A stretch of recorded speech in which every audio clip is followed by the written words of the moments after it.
국민 여러분 안녕하셨습니까? 인도태평양 전략연구원의 최수영입니다. 오늘 작년도에 작년 봄이죠. 작년 아마 한 4월 달쯤 된 것 같은데 당시 국정원장이었던 김규현 씨가 저를 국정원 직원법을 위반했다 그러면서 저를 고발을 했어요. 고발에 앞서서 지금 그 무슨 내용 증명이라고 해가지고 문서 번호도 없는 그런 것을 국정원장 직인도 없는 거를 갖다 내용 증명이랍시고 그렇게 저를 위협 공갈 협박을 했죠. 당시 얘기는 뭐였냐면은 전현직 국가정보원장을 비방한 죄, 그리고 국제 정세를 공작관 지멋대로 해설한 죄, 이 죄가 됩니까? 그러면서 국정원 직원법을 들면서 국정원 기밀보호법을 갖다 위반했다 이러면서 이제 저를 고발을 했던 겁니다.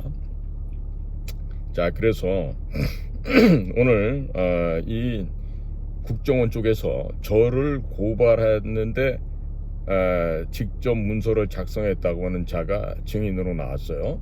그런데 뜻하지 않게 그 법정에 도착해서 그 문을 지키고 있는 직원한테 오늘 재판받으러 왔습니다 그러니까 증인으로 나오는 분도 왔냐 그러길래 그 무슨 소린가 해서 그랬더니, 그러니까 국정원 쪽에서도 사람이 같이 왔냐 그러더라고요. 아니 같이 안 왔다고 그랬더니 내가 누가 오냐 그러니까 그 직원이 얘기를 해주더라고.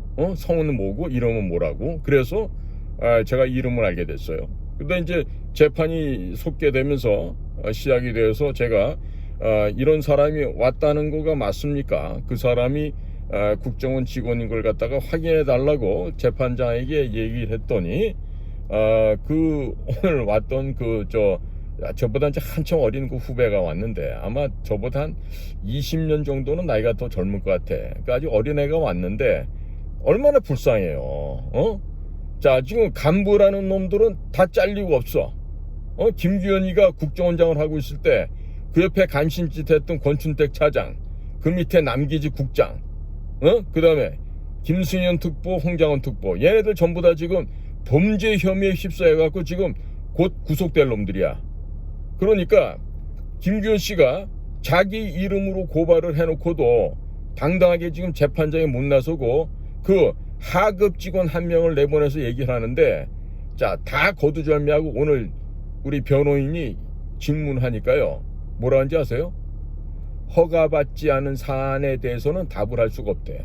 그렇게 답변하는 게 절반이 넘어. 그러면 꼴랑 비밀누설도 아닌 죄를 갖고 언론인인 저를, 유튜버인 저를 언론 탄압을 하기 위해서 국정원장의 명의로 그렇게 참소를 하고 참언을 해서 저를 고발했던 자들이 있어요. 그러면 오늘에 이제 밝혀진 게 그 오늘 완 그 어린아이가 보니까 애가 이제 보니까 법정에서 나하고 눈이 마주쳤다고. 응? 내가 그 걔를 갖다가 감찰실 꼬마라고 내가 번호를 입력해놨었는데, 왜냐면 그 번호로 해갖고 나한테 연락이 왔었으니까. 뭐라고? 뭐 전현직 국정원장 비방한 죄로 너를 갖다 잡아넣겠다 이런 식으로 협박을 하는데, 거기에 해필이면은 밑에 전화번호에 제가 근무하고 있었던 그 특별한 임무를 하는 그 국의 행정과 번호가 적혀 있었다고. 전화해서 물어보니까 맞더라니까. 그래서 내가 그때도 어떻게 물어봤냐면, 어이보게 후배님, 그거 남기지기가 그 시켜서 했나? 그랬더니 걔가 말을 못해. 그러니까 남기지기라는 애는 그 당시에 제가 있었던 그 부서에 국장을 하고 있던 애야. 근데 이 자식도 내가 나와서 보니까 고대를 나오는 놈인데 대학 다닐 때 벌써 장학생에 선발이 돼갖고 내부 학생들의 동향을 염탐해서 물어다 나르는 이 쥐새끼 역할을 했던 놈이야. 그걸 우리 전문 용어로 밀정, 뿌락지라고 얘기해. 그런데 이 자식 위에서 차장하면서 김규현이 자리를 호시탐탐 노렸던 권춘택이라고 있었는데, 아니 그자도 고대를 나와서 꽤나 명문대학 출신인 줄 알았더니 그자도 역시 대학생 때 이미 안기부에 포섭이 돼가지고 밀정, 뿌락지 역할을 했던 자들이야. 두 놈 다 장학생 출신이더라고. 내가 이 퇴직하고 난 다음에 이걸 최근에서 알았다니까. 자, 그런데요, 오늘 이 상황이 보니까 갑자기 말이에요, 국정원에서 증인이 나와서 이게 비공개로 해야 된다는 거 갑자기. 그러면서 방청객들을 다 쫓아내요. 자, 그러면서 뭐라 하는지 아세요? 증인이 증언하기가 불편할 수 있고 또 비밀 사안이 많이 나올 수 있기 때문에 이 재판을 비공개로 해야 된다 이겁니다. 자, 그러니까 이게 말이 안 되는 거 아니겠어요? 네? 말이 안 돼. 아니, 어떻게 국정원에서 직원이 나와갖고 증언대에 쓰는데 뭐가 두렵습니까? 그러니까 지금 국정원이 최근에 보시다시피 이 뭐 원장, 차장, 국장 이런 놈들이 다 썩어 빠진 거야. 그러니까 지금 국정원을 개혁시킨단 말이 필요가 없게 됐어. 국정원은 없애버려야 돼. 해편시켜갖고 퇴직금도 주지 말고 다 쫓아내야 된다, 이 얘기를 해야 되는 거예요. 응? 자, 그런데요, 제가 하도 기가 막혀서 손을 두고 재판장에게 내가 질의를 했습니다. 아니, 재판관님, 이게 지금 무슨 비밀 누설입니까? 언론의 자유, 출판의 자유, 말할 자유를 갖다가 억압하기 위한 국가 권력기관의 권력 남용입니다. 직무유기고. 그렇기 때문에 이것은 공개로 해야 됩니다. 그랬더니 그 오늘 증언 때 쓰는 그 국정원의 그 저 새까만 후배가 이 녀석이 막 겁을 집어먹은 것 같아. 그래갖고 비공개를 해야 된다. 그래서 제가 이제 요구를 했죠. 그러면 지금 오늘 증언 때 쓰는 사람이 국가정보원 직원인지 아닌지 신분증을 보고 확인해 주십시오 그랬어. 그런데 그거를 잠시 후에 속개된 재판에서 재판관이 그 얘기를 신분증 갖고 왔냐고 물어보니까 자기는 아예 그런 게 없대. 없다고 분명히 얘기했어. 그런데 나중에 이제 제가 추가 질문할 때 변호사 통해서 이거 좀 물어봐 주시오 하면서 신분증이 없다는 건 거짓말입니다. 국정원에 신분이 없을 수가 없어요. 아니, 일반 회사들도 그 안에 다 출입할 수 있는 태그를 해서 문을 열게끔 이렇게 해놨는데 국가정보원 직원이 그런 게 없다고? 그러니까 처음부터 거짓말을 한 거예요, 얘는. 그래놓고 내가 걔 이름을 알게 된 게 들어가면서 그 근무하고 있는 그 법원 그 직원한테 묻다 보니까 그 이름이 나오게 된 거야. 그러니까 이제 오늘 재판에서 수학이라면 저한테 내용 증명 보내서 협박했던 바로 그 아이가 오늘 나와서 증언했던 그 아이가 동일한 인물이었다는 걸 내가 알게 됐어. 그러니까 걔가 나한테 보냈던 그 핸드폰에다가 내가 감찰실 꼬마라고 적어놨는데 이제 오늘 그 감찰실 꼬마의 이름이 밝혀진 것이지. 웃기죠? 이게 소득이라면 소득인 거예요. 그러니까 누가 이 고발장을 쓰도록 했냐라고 물어봤더니 오늘 그 증언 때 쓴 그 아이가 하는 얘기는 굳이 얘기한다면 국정원장의 명의로 나갔다고 또 이렇게 얘기를 해. 그러니까 왜? 김규현은 지금 나가고 없거든. 그러니까 나간 사람한테 또 이제 덮어 씌우는 거지. 그럼 국정원장 명의로 나왔으면 지금 조태용 원장을 갖다가 덮어 씌워야 될 거 아니야? 이런 식으로 애들이 짜고 나온 거야. 그런데 자, 우리 이 변호사님이 국선 변호인이에요. 왜? 내가 연금을 200만 원 밖에 못 받잖아요. 그러니까 한 달 수입이 270만 원 이하인 사람은 국선 변호인을 쓸 수가 있어요. 자, 변호인이 이렇게 물었습니다. 증인은 언제부터 국정원에서 근무했습니까? 대학을 졸업하자마자 국정원에서 근무했습니까? 그랬더니 뭐랬는지 아세요? 그건 비밀이어서 얘기할 수 없대. 아니, 집값 것들이 뭐 언제부터 뭘 얼마나 했길래 국정원에서 근무한 횟수도 밝힐 수 없을 만큼 그러니까 어린아이가 나온 거야. 이게 애가 겁에 질려 있던데 보니까. 그래서 증인은 현재 업무가 법률 검토 및 고발 업무가 주 업무입니까? 그랬더니 그 당시는 그랬다는 거야. 그러니까 아마 그런 걸로 봐서는 그 당시는 얘가 아마 감찰실에 있었던 것 같아. 응? 그리고 피고를 고발하라고 누구로부터 지시를 받은 적이 있습니까? 아니면 자발적으로 한 겁니까? 그랬더니 주변에서 업무적으로 유기적으로 자기들이 모여서 저를 고발하기로 했다는 거예요. 웃기죠? 처음에는 내용 증명이라는 거를 문서 번호도 없어. 발송기관의 기관장 직인도 없어. 이따위 걸 갖다가 내용 증명이라고 써갖고 저한테 공갈 협박을 한 거지. 그러니까 간신으로 살아왔던 국장 차장 자리에 있는 그 특보에 있는 이런 애들이 아마 지들 일이라고 생각한 거야, 나를. 국가정보원장 명의로 뭘 보내면 공작관 최소영이가 겁을 집어먹고 아이고 마 살려주십시오, 다시는 안 하겠습니다, 뭐 이럴 줄 알았는 모양이지. 그러니까 그때 넌 저한테 요구했던 게 뭐냐면 국장이 결재를 받고 그 결재를 국장이 원장의 지휘 검토를 받아서 최종 재가를 받으면 그때 가서 방송을 해도 좋다, 이런 얘기예요. 그러니까 매번 방송 원고를 써서 국정원에다가 검사를 받으란 얘기예요. 내가 지금 2011년도에 그 회사를 그만둔 사람인데 지금 10년이 넘은 사람한테 무슨 그런 걸 갖다가 강요를 할 수 있습니까? 이것도 지금 보면은 직권남용이 되겠죠. 그래서 이제 변호인이 이렇게 질문합니다. 국정원 특성상 상명하복 관계일 텐데 본인이 자발적으로 고발했을 리는 없을 것이고 누가 지시한 겁니까? 그랬더니 대답을 못해요. 허가받지 않은 사항에 대해서는 대답할 수가 없대. 그러면 허가를 받지 않는다는 얘기 뭐야? 나오기 전에 이미 서로 짜고 거짓말을 하려고 지금 나왔다는 거 아니야. 그러니까 시작부터 국정원에는 신분증이 없다라고 거짓말을 해요. 근데 나중에 되니까 신분증과 출입증이 따로 분리가 돼 있대. 되지도 않는 개소리를 하고 있는 거죠. 그러니까 지금 제가 며칠 있다가 오늘 증인 신문한 내용을 갖다 받은 다음에 정식으로 다시 한번 요청을 또 할 겁니다. 자, 지금 군대에 가서 근무한 적이 있어 이렇게 물으니까 이것도 잘 답변을 안 해요. 자, 그 다음에 누가 어떻게 하라고 지시하던가요?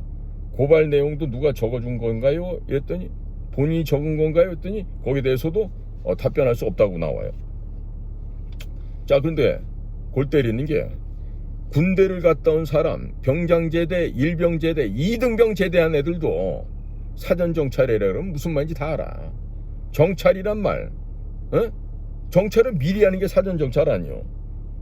그래서 군대에서 근무한 적 있냐 물어봐도 답변을 안 하고, 그 다음에 왜 사전정찰이라는 용어가 국정원 기밀이라고 하냐 했더니 국정원의 2급 공작 교범에 거기 비밀에 속해 있기 때문에 그렇다는 거야. 그런데 국정원의 2급 비밀을 하더라도 그 공작 교범은 뭐다? 미국 책자다 베껴서 번역해 놓은 거야. 나도 그 책으로 공부를 했어요. 그런데 지금요, 이제 변호인이 이렇게 또 묻습니다. 정찰 혹은 정찰하다라는 단어가 인터넷 사전에는 군대에서 작전에 필요한 정보를 얻기 위해 적의 움직임이나 지형 등을 살피다라고 되어 있는데 알고 있냐? 누구나 다 볼 수 있다? 이렇게 질문을 했더니요, 우리가 비밀이라고 규정하면 다 비밀입니다 라고 이런 식으로 얘기를 하더라고. 그러니까 그거는 허가 받은 내용인가 봐. 다른 거는 물어보면 허가 받지 않은 사안에 대해서는 답변할 수가 없다 그래요. 자, 그래서 변호인이 또 물어요. 인터넷 사전에도 나오는 정찰이라는 단어의 뜻이 나오는데 아직도 국정원의 기밀이라고 생각하냐 그랬더니 이 아이가 우리가 비밀이라고 규정하면 비밀입니다 이렇게 또 얘기를 하는 거예요. 골 때 있죠. 내가 그래서 이 녀석 너무 불쌍해서 내가 이제 걔 실명을 알았어. 그런데 내가 이 방송에서 얘기 안 한다고. 왜? 그 노비로 살아가는 그런 애들을 갖다 내가 걔 이름을 들쳐서 뭐 하겠어요? 그 불쌍한 놈을. 할 필요가 없잖아요. 자, 그러면 사전정찰이란 단어는 군대를 갔다 온 사람이라면 누구나 다 알아. 근데 몰몬교도이면서 군대도 안 갔다 온, 몰몬교라는 건 우리나라에서 이단으로 되어 있는, 예수 그리스도를 섬긴다고 하지만 이단으로 되어 있는 이상한 교도예요. 거기가 술도 담배도 안 하고 뭐 희한한 족속들인데, 자, 그러니까 군대도 안 갔던 김규현 원장의 이름으로 고발을 하니까 그 사람이 사전정찰이라는 거 어떻게 알겠어? 외교부에서도 겁이 나가지고 대사에 어플라이 한번 못 해본 사람인데 말이 된다고 생각하세요? 자, 그래서 우리 변호사가 또 묻습니다. 국선 변호사가 물어요. 국선 변호사 수준이 굉장히 높아. 자, 이런 얘기를 해. 사전 정찰이란 용어가 방송에서 언급되어서 국정원은 어떤 피해를 입었습니까? 어떤 피해를 입었냐고 묻고 있어요. 그리고 기밀이 유출되었다면 어떤 피해를 입은 것이 있지 않을까요? 피해 범위를 입증할 수 있겠습니까? 라고 얘기했더니 답변은 못해. 향후에 발생할 위험이 전직 직원으로서 얘기를 했기 때문에 비밀 누설이라는 거야. 견강부에도 이런 견강부회가 없어. 자, 그러니까 변호인이 또 묻습니다. 증인은 공작국에서 피고인처럼 근무한 적이 있습니까? 그러니까 없대. 아니, 그러면 우리 쪽 업무도 안 해본 애가 이거 고발장을 어떻게 써? 그 다음에 증인은 비밀 공작 교육을 받은 적이 있습니까? 라고 물어보니까 역시 없다는 거야. 그러면 이런 애가 공작 기본계획서도 한번 안 써본 애인데 이런 애를 어떻게 법정에 증인으로 내보내냐 이거야. 그리고 대다수의 질문에 있어서 물어보면 허가받지 않은 사안에 대해서는 얘기할 수가 없다는 거야. 그러면 허가를 받은 것만 얘기해? 그게 뭐야? 짜고 왔다는 얘기 아니야. 거짓말하려고. 그러니까 법정에서 위증을 하기 위해서 나온 거야 지금. 그러니까 국정원 간부들이 얘를 야, 너 가갖고 최수영이 끝까지 물고 늘어져야 되니까 너 가가지고 거짓 증언해. 시킨 대로 해. 이렇게 해서 보낸 거죠. 자, 그러면 공작국에서 근무도 안 해봤어.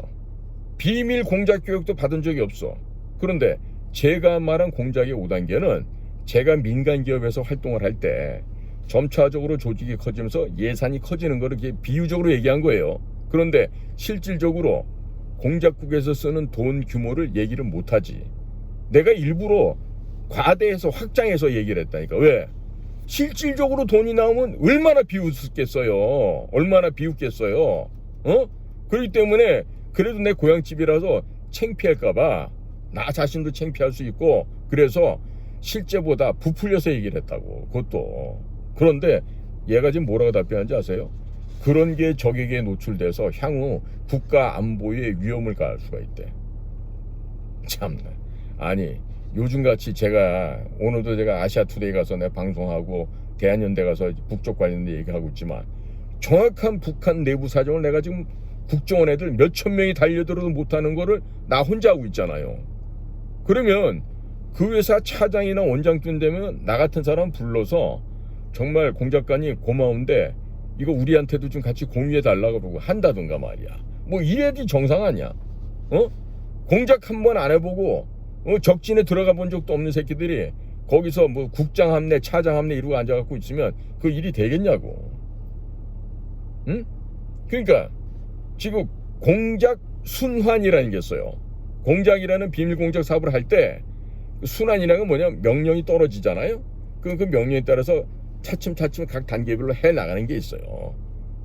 근데 그 얘기는 우리 동료 이 홍용군 교수라고 있어요. 이거 국가정보학 내 같이 옆방에서 같이 일했던 동료야. 우리 이 홍용군 교수가 쓴 이 책에 보면 그 2급 비밀이라고 하는 공작 순환의 5단계가 여기 다 있다고. 근데 나는 여기 있는 이런 그 비밀을 얘기한 것도 아니고 규모가 액수가 커지는 거에 따라 갖고 그걸 갖다가 1단계, 2단계, 3단계, 4단계 이렇게 얘기한 거야. 왜? 제일 큰 거는 세계적인 규모야. 즉 국가 간의 협업이. 그 밑에는 국가 단위에서 하는 거. 그 밑에는 국가 정보원이라는 조직 단위에서 하는 거. 전체 단위. 그 다음에 그보다 더 작은 건 국 단위. 그보다 작은 건 사무실 단위. 이렇게 되는 거지. 그러니까 점차적으로 커져나가는 거를 돈을 갖다가 붙여서 얘기하고 그럴듯하게 말하느라고 뭐 편승했다, 뭐 기획한다 이런 얘기 했지만 사실은 금액을 내가 부풀린 거라고. 실제 상을 얘기한 게 아니라고. 실제 상을 얘기하면은 내가 부풀린 만큼 그렇게 공작을 했으면 남북 통일됐지 이미. 안 그렇겠어요? 자, 그러니까 얘는 지금 오늘 증인이라고 나와갖고 작정하고 위증을 하기 위해서 나온 거야. 그러니까 공작 순환의 5단계와 피고 최수영이가 얘기한 공작 발전의 5단계를 전혀 구분을 못하는 애들이 공작국에 근무 다 해본 이런 애가 나와갖고 지금 증인이라고 떠들고 있으면서 자기 신분을 가리기 위해서 저는요 옆에 골방에 들어가 있었어요. 걔가 증언하는 동안에 걔를 못 보게 하려고.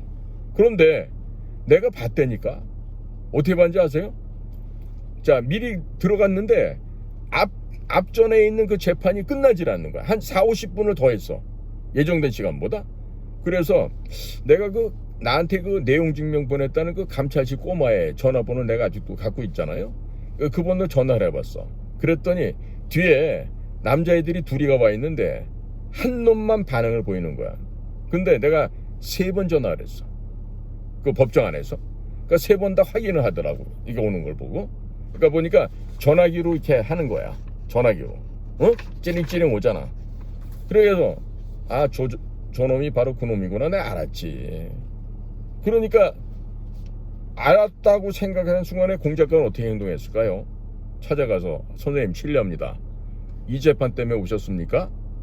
그랬더니 자기는 무슨 로스쿨 학생이라서 재판을 참관하려고 왔다는 거. 그래요? 혹시 성씨가 무슨 씨 아닙니까? 그랬더니 기겁을 하더니 장씨라고 얘기를 해. 자기가 장사미사 중에 하나겠지. 응? 그렇겠지. 자, 이런 식으로 순간적으로 퇴역한 대선배인 제가 그 새까만 후배한테 찾아가서 그 얼마나 애처롭고 불쌍해요. 와가지고 거짓말을 해야 되는 입장인데. 그래서 내가 가서 선생 오늘 이것 때문에 오셨어? 그랬더니 이제 막 얼버무리는데 자연스럽지 않은 거야. 걔가 뭐 속으로 굉장히 놀랬을 거야 아마 오늘. 왜? 저라고 하는 이런 공작관들은요 해외 나가서도요 외국 사람들 만나서 1시간 내에 친구를 삼는 그런 재주들이 있습니다. 그것도 어떻게? 외국어를 써가면서 중국이면 중국어, 해외이면 영어 뭐 온갖 걸 해가면서 그렇게 해서 친구를 만들죠.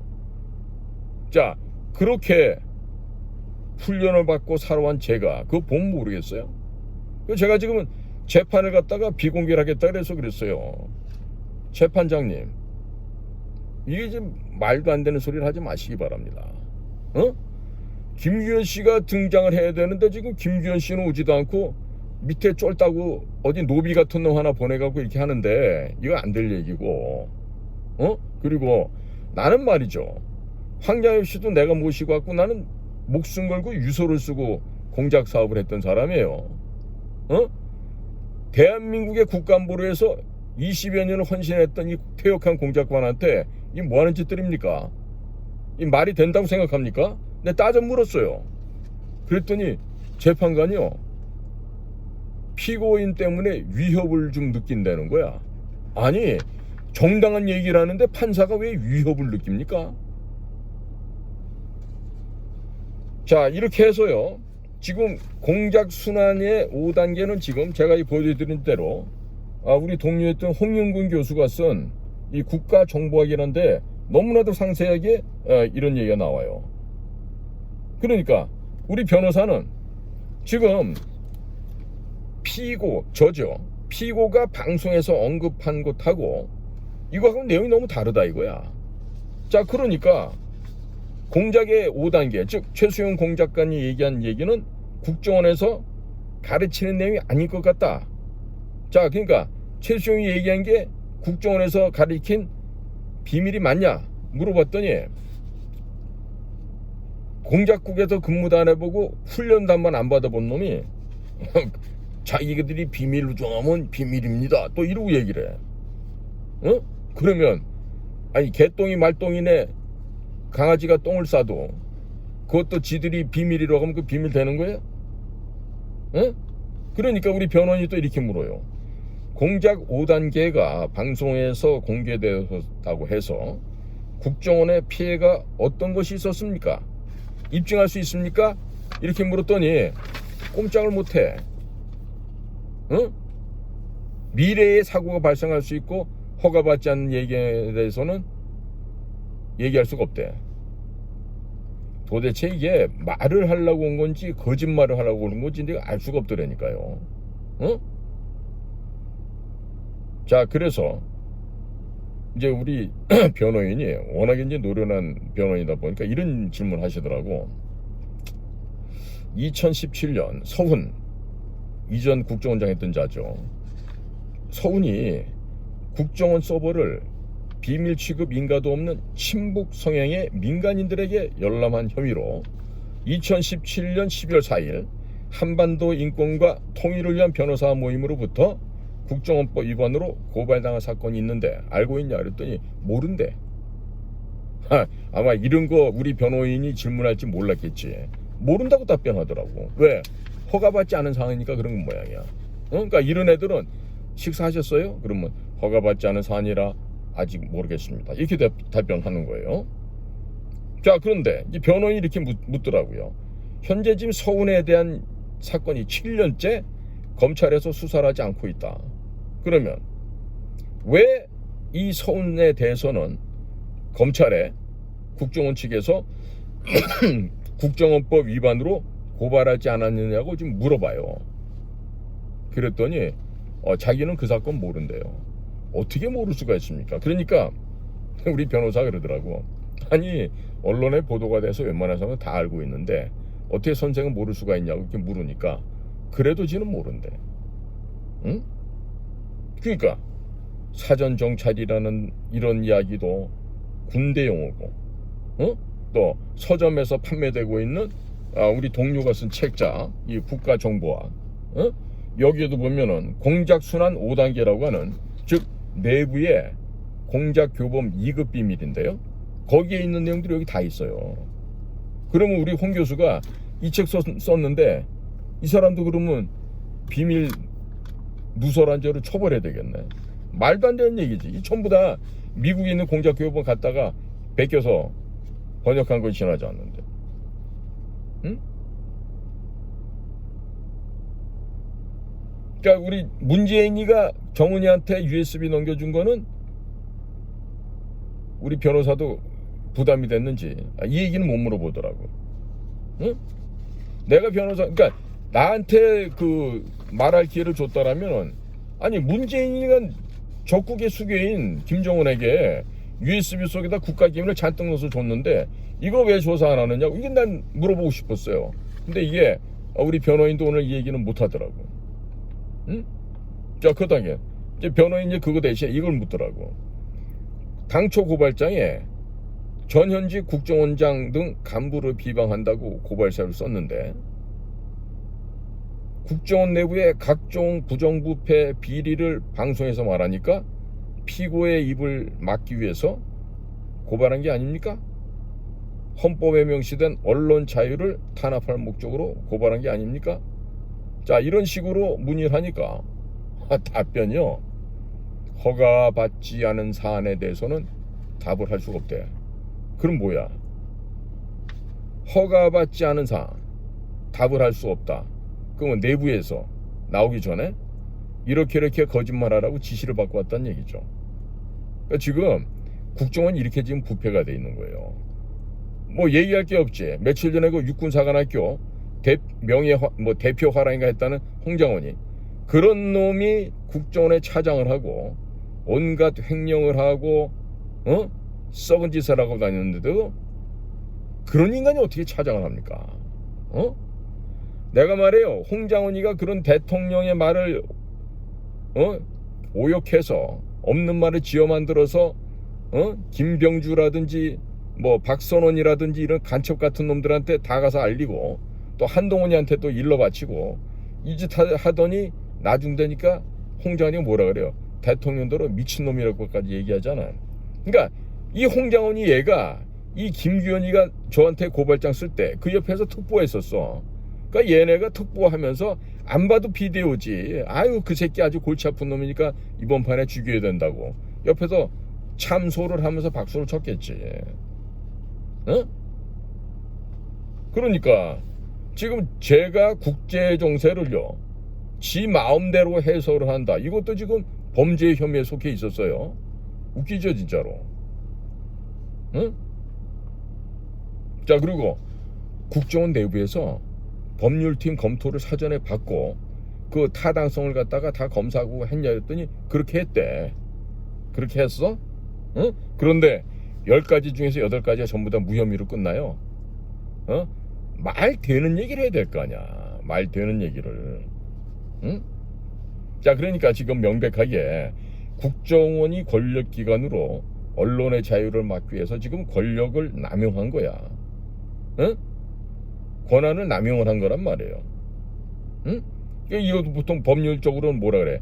직권 남용의 죄라고 얘기를 하죠. 자, 그러니까 얘네들은요, 시작부터 저에게 국정원장 직인도 없는 괴문서를 내용 증명해라 그러면서 문서 번호도 없고 발신인 번호도 없고 발신처 직인도 없고 이런 문서를 공문서인 것처럼 위조를 해서 거기다가 버젓하게 제가 근무를 했었던 공작국의 행정과 번호를 넣어놓고 이런 식으로 장난을 쳤어요. 그러니까 이게 틀림없이 그 당시에 국장을 썼던 남기직이라는 그 대학교 다닐 때부터 뿌락지 역할했던 이 밀정 출신의 이 남기직이라는 아이가 저를 연맥이려고 이게 했던 거라고 보여져. 그럼 뭐 그 위에서 또 같은 고대 출신의 또 다른 뿌락지 권춘택이가 그 짓을 했겠지. 아니 내가 지금 걔네들 동기들한테 다 알아봤어. 23기들한테 물어보니까 권춘택이도 그거 출신이라 그러고 남기지가 걔보다 3년 밑에 후배인데 물어봤더니 남기지기도 그 출신이라는 거야. 뭐 밀정 뿌락지 출신이었다고. 지금도 밀정 뿌락지 출신 애들이 국장하고 그러고 있어. 그러니 집구석이 되겠냔 말이에요. 자, 그런데요, 제가 뭐 책 한 권 좀 보여드릴게요. 이게 뭐냐면 한번 보세요. 좌파 정권은 왜 국정원을 무력화시켰을까? 이거 박근혜 때 국정원장 하다가 깜빵 갔다 왔던 이병호 씨가 쓴 책인데, 이 책을 보면요, 소리 없는 헌신과 아픔의 기록이라고는 되어 있지만 여기 지금 나와서는 안 될 비밀이 너무 많이 들어가 있어.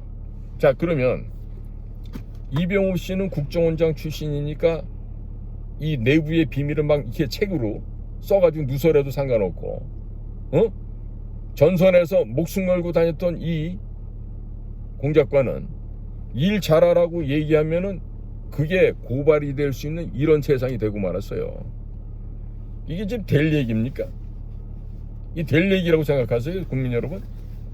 자, 그래서 제가 오늘 재판을 받으면서요, 야, 우리나라는 말이야, 절대로 판사, 검사, 변호사 이런 애들이 정치권에 나오면 정말로 나라 망하겠구나. 그래서 정말 만약에 이 가정법이니까 내가 만약에 대통령이 될 수 있다는 기회가 온다면 우리나라 이 사법 체계를 싹 다 뜯어고쳐 버리겠어. 그리고 이 선거 부정, 이것도 지금 법관 놈들이 이게 지들끼리 은폐하고 짜고 치는 고스톱 아니에요. 선거 부정이. 이거보다 더한 범죄가 있어. 그러니까 이 선거 부정을 찾아내서 모조리 다 관련된 놈들 사형을 시켜야 돼. 우리 1960년도에 뭐 3.15 부정선거 때 사람들 다 사형시키고 했잖아요. 똑같이 해야 돼. 정말로 나라를 이번 기회에 바로잡지 못하면 영영 우리에게는 개과천선할 수 있는 기회조차도 안 올 것 같아요. 자, 제가 지금 법정에서 무슨 소란을 핀 것도 아니고 제가 당당하게 재판관에게 물었습니다. 그러면서 뭐 재판관 하는 얘기를 알아듣겠기에 내가 오케이라고 답변을 했어요. 그랬더니 좀 몇 분 지나더니 나보고 재판관이 뭐라냐면 피고는 앞으로 반말을 하지 마세요 이러는 거야. 그래서 내가 반말요? 제가 무슨 반말했어요? 했더니 오케이란 말은 반말입니다. 경어를 쓰십시오. 그래서 내가 어떻게 말해야 돼요? 했더니 알겠습니다 라고 얘기를 하래요. 그래서 내가 예 알겠습니다. 내가 법학 공부를 안 해봐서 내가 몰랐습니다.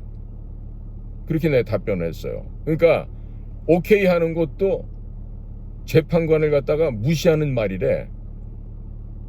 얼마나 이게 재판부가 썩었는지 알겠죠? 아니 재판장이라고 한다 한들 우리 공작관들처럼 야전에 황소처럼 늑대처럼 다니면서 그 일을 해봤겠느냐고. 그것도 여성 판사였거든. 그래서 내가 유튜브를 하니까 재판관 이름이나 아니면 그 오늘 증인으로 난 그 아이 내 이름을 우연하게 알게 됐는데 오늘 그거를 방송에서 얘기하니까 겁을 도럭도럭 내는 거야. 아니 그 하찮은 것들을 내가 왜 언급을 하겠어요? 왜? 언급할 가치나 있어요? 언급할 필요조차 없죠. 그냥 언급 안 하지 당연히. 근데 오늘 그 소득이라면 그거야. 그놈 나한테 보냈던 내용 증명합시고 나한테 공갈 쳤던 놈, 그 놈이 내가 감찰실 꼬마 이렇게 내가 전화번호 입력을 해놨었는데 걔의 실명을 알게 됐다는 거지. 실명 알았으니까 그 다음부터는 걔에 대해서 신원 확인을 내가 작정만 하면 하겠어요, 못 하겠어요? 하겠죠 당연히. 못할 일이 없잖아요.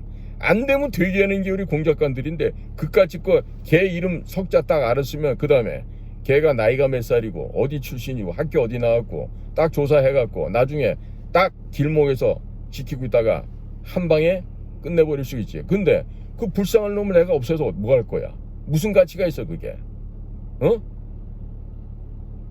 김규현이가 오판을 하고 그 옆에 있는 간신놈들 얘기 듣고 지 이름으로 해도 좋다라고 허락하는 바람에 이런 해프닝이 벌어지니까 내가 그랬어요. 검찰도 야 국정원 니들끼리 싸우지 우리 검찰한테 고발하고 난리야. 하기 싫어. 이런 심정 아니겠느냐고 이렇게 내가 얘기를 하니까 내 앞에 있던 검사애가 머리를 쥐뜯어 막 얼굴을 막 감싸고 막 머리를 쥐어뜯고 막 온갖 몸을 비비 틀더라고. 그 친구도 아마 되게 오늘 부끄러웠을 거야. 걔는 뭐냐면 뭐 아직 어려 보이더라고 검사인데.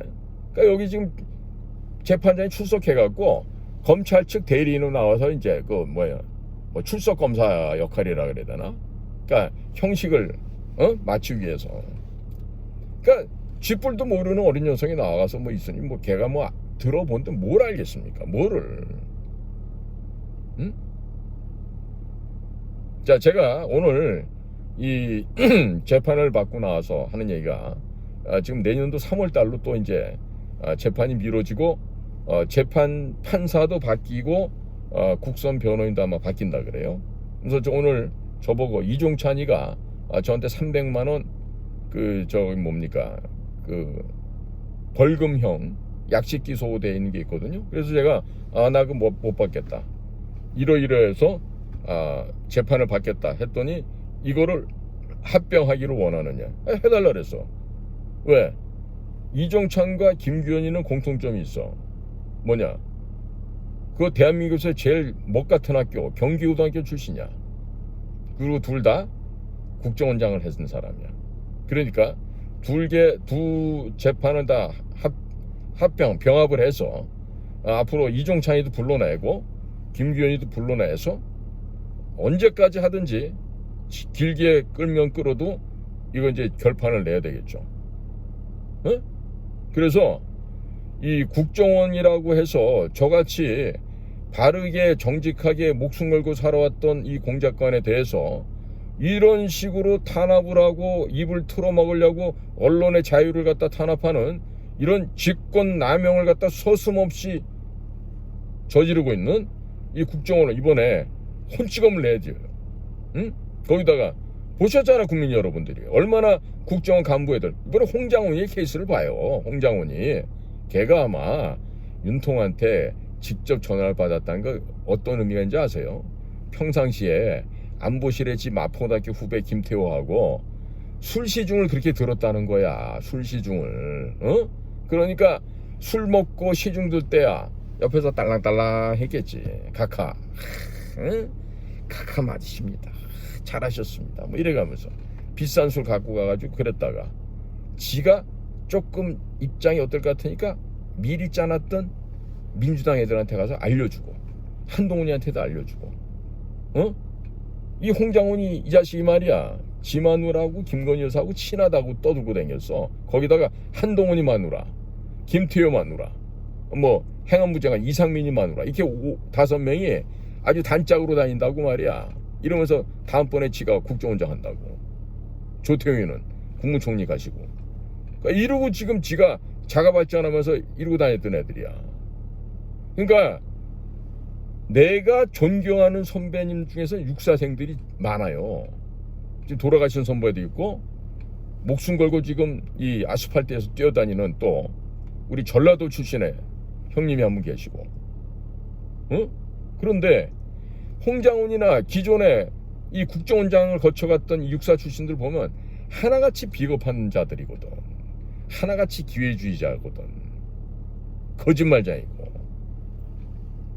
그러니까 차제에 이 나라를 구하기 위해서는요, 국가정보기관이 올바로 서야 되는 거 이제 국민들 아시죠? 여러분들 아시겠죠 이제? 그러니까 방법이 뭐가 있어?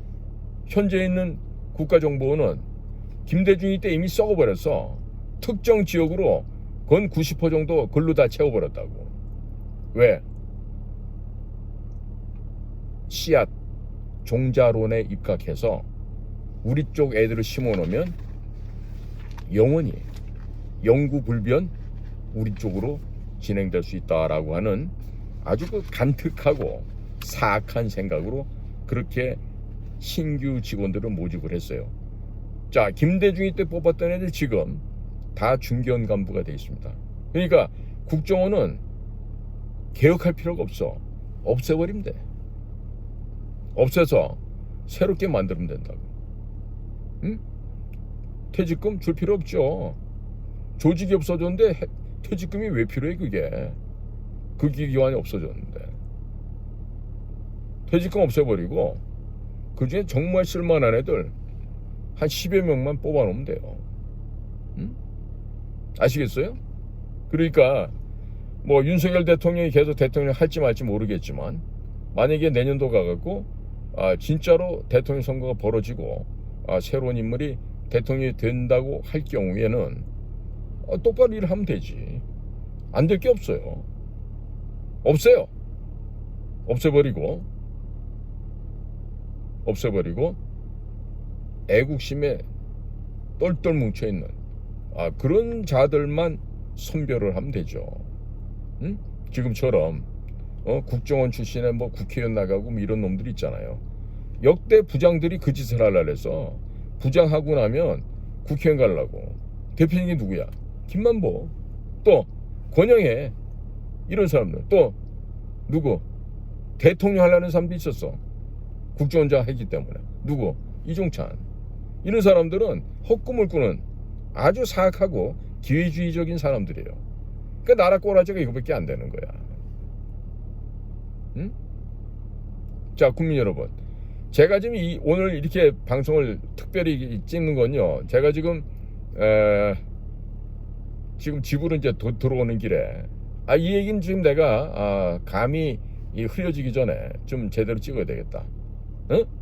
자, 저같이 제법 그래도 좀 배웠고 힘 있는 기관에서 정말 전선을 오가면서 그런 공작 사업을 해봤고 또 제가 미국을 그렇게 수십 차례 왔다 갔다 하면서 미국에다 제가 전진 거점으로 회사도 만들고 미국에서 비즈니스도 하고 이러면서 그 중국이든 미국이든 대국 상대로 제가 젊어서 활동을 해봤기 때문에 저는 그 소위 모르는 길을 떠날 때, 모르는 지역을 갈 때 전 두려움이란 게 없습니다.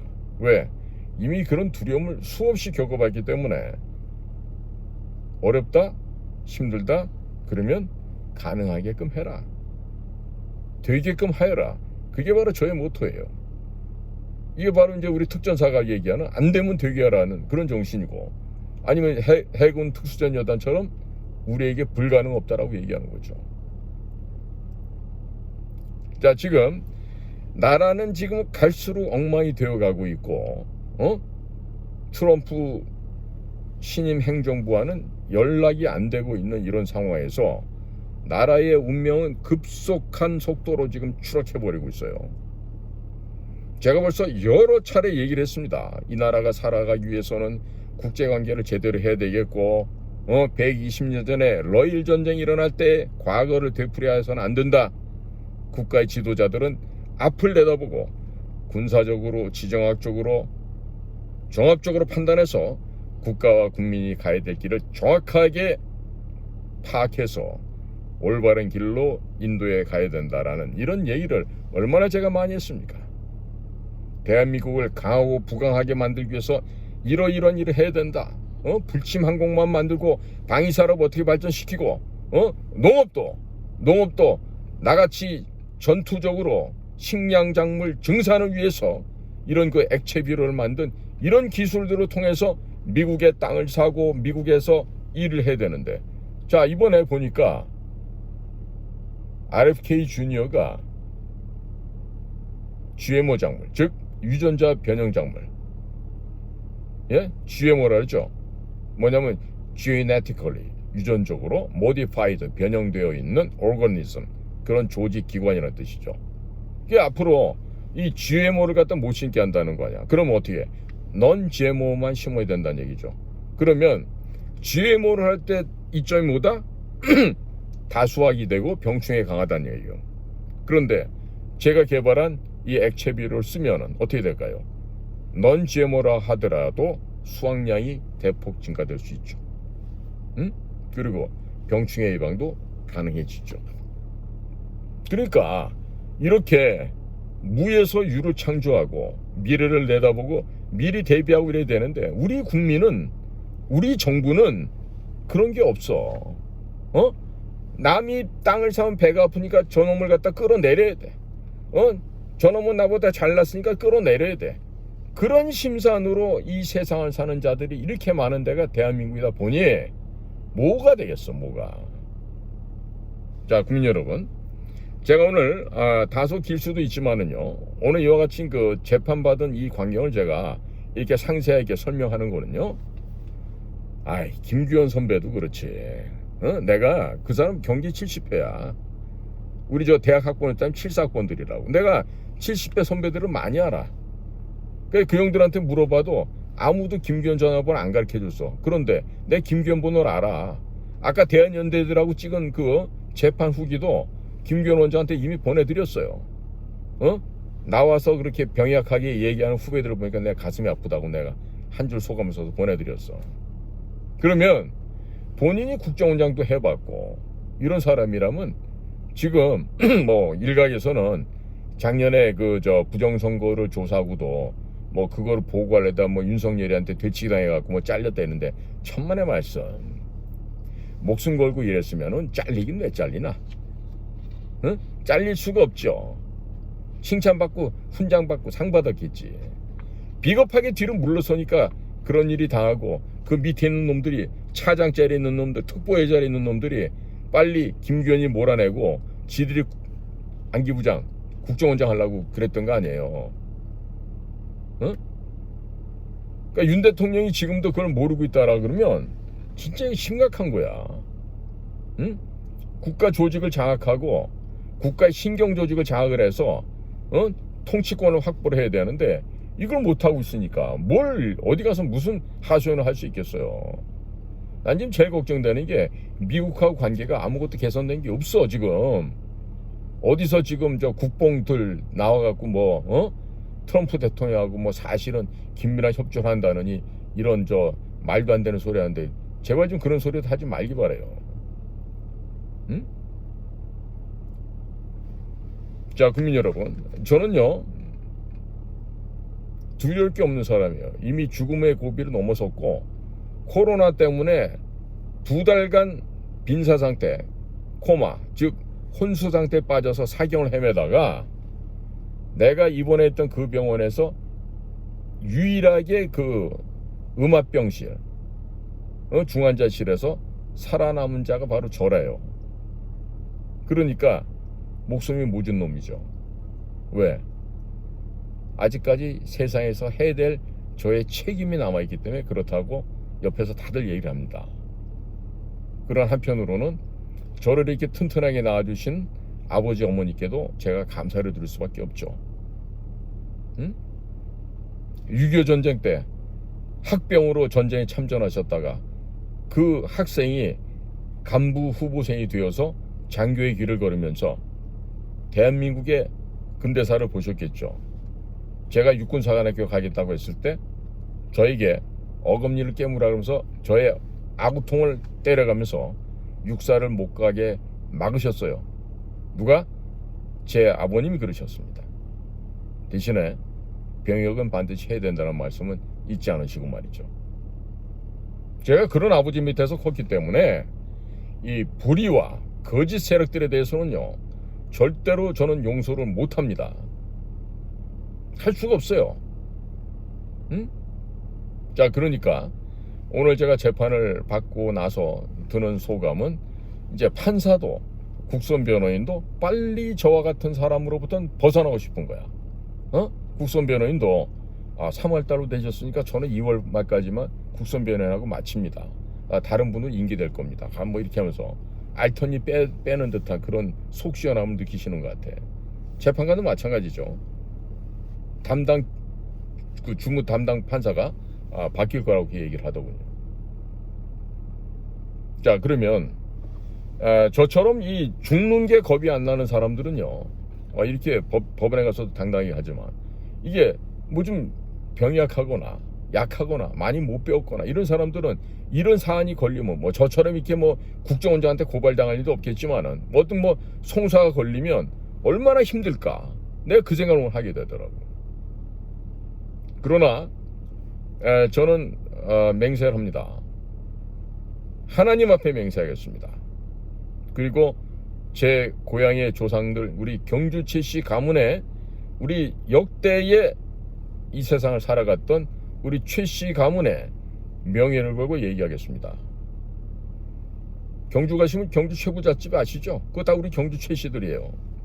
그리고 거 위로 올라가면 당나라 때, 황소의 난 때 토황소 경문을 써서 당내 모든 사람들이 머리 조아리게 했던 우리 집안의 최치원 할아버지의 그 꼿꼿한 선비정신, 그 올바른 마음, 정직한 뜻, 정공, 정행, 정심, 정각을 하는 이 올바름 속에서 우리는 성장해왔기 때문에 그 거짓 세력들을 우리가 용서를 해서는 안 된다는 거예요. 제가 오늘도 아시아투데이 가서 오늘 생방송하고 나왔는데, 핵심 뭐냐? 문재인과 이재명이를 잡아서 미국 법정에 세워라.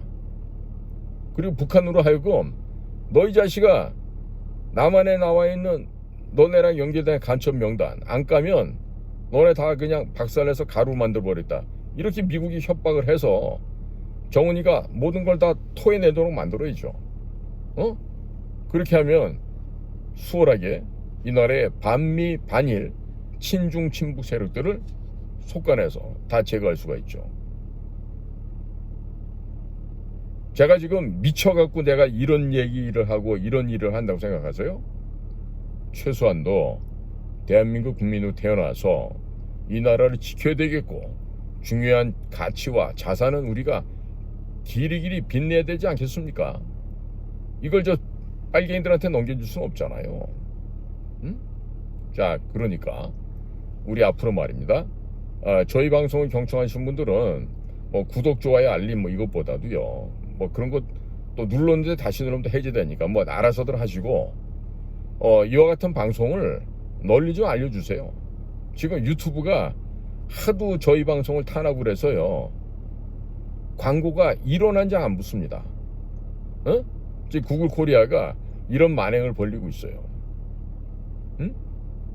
자, 그래도 저는 돈 벌려고 유튜브 하는 게 아니잖아요. 국민 여러분들께 진실을 알려드리고 올바른 판단과 올바른 변별을 하시도록 조금이나마 제가 여러분들의 힘이 되어드리고 여러분들의 곁에 좋은 친구가 되어줄 수만 있다면 그보다 더 좋은 일 어디 있겠습니까? 제가 무슨 뭐 저요 연금 200만 원 받는데 그거면 먹고 살아요. 그 남들이 저보고 그러더라고. 한심한 놈이래. 뭐 하다가 자빠져갖고 연금을 200만 원밖에 못 받냐고. 그래서 웃으면서 그랬죠. 여보게들, 내가 지금 20년 조금 더 했는데 그 정도라도 받을 수 있으면 다행이지 뭘 그러나. 내가 그렇게 웃고 말아요. 왜 그러냐면 대한민국 연금이요, 공무원 연금이 구청 동사무소 이런 데서 일했던 애들도 저처럼 20년 6개월 하고 나온 거나 저처럼 목 내걸고 그 험난한 일을 하고 다닌 놈이나 똑같아요. 별 차이 없어요. 이게 바로 우리나라의 현실입니다. 응? 그렇다고 해서 뭐 제가 나 이렇게 사니까 뭐 어떤 유튜버들 저 뭐 후원해주세요 이 얘기하는 것도 아니에요. 응? 어떻게 그 유튜브 하면서 독자들한테 돈 긁어서 빨아먹으려고 플라나리아야? 거머리야? 그런 짓을 하게 안 해요. 저는 그런 짓. 예? 도와주신 분들이 있지만 도와주신 분들 감사할 뿐이고 더더욱 열심히 해서 그런 분들을 위해서 더 올바른 방송하고 정확한 팩트 체크해가지고 제가 유튜브 채널을 유지해 가는 게 필요한 것이죠. 자, 그러니까 오늘 제가 이 법원에 가서 느껴보는 건데 대한민국의 재판부 진짜 사법부나 입법부나 뭐 행정부나 구분할 것 없이 다 썩었다. 그래서 미국의 일론 머스크나 비벡 라마스와니가 하고 있는 소위 DOGE, Department of Government Efficiency, 정부 효율부의 그 활동이 그 어느 국가보다 필요한 게 바로 우리 대한민국이다 이런 생각을 해요. 바뀌어야죠. 바뀌어야만 우리가 살 수가 있습니다. 자, 오늘 좀 시간이 늦어갑니다. 지금 오늘 2024년 12월 20일 금요일 저녁밤 지금 10시가 넘어가고 있어요. 그러니까 제가 빨리 들어가서 이거 업로드 하겠습니다. 자, 애청자 여러분, 오늘 저의 이 재판정을 다녀온 소감, 후기를 경청해 주셔서 감사를 드립니다. 안녕히 계십시오. 저는 인도태평양 전략연구원 최승윤입니다. 감사합니다.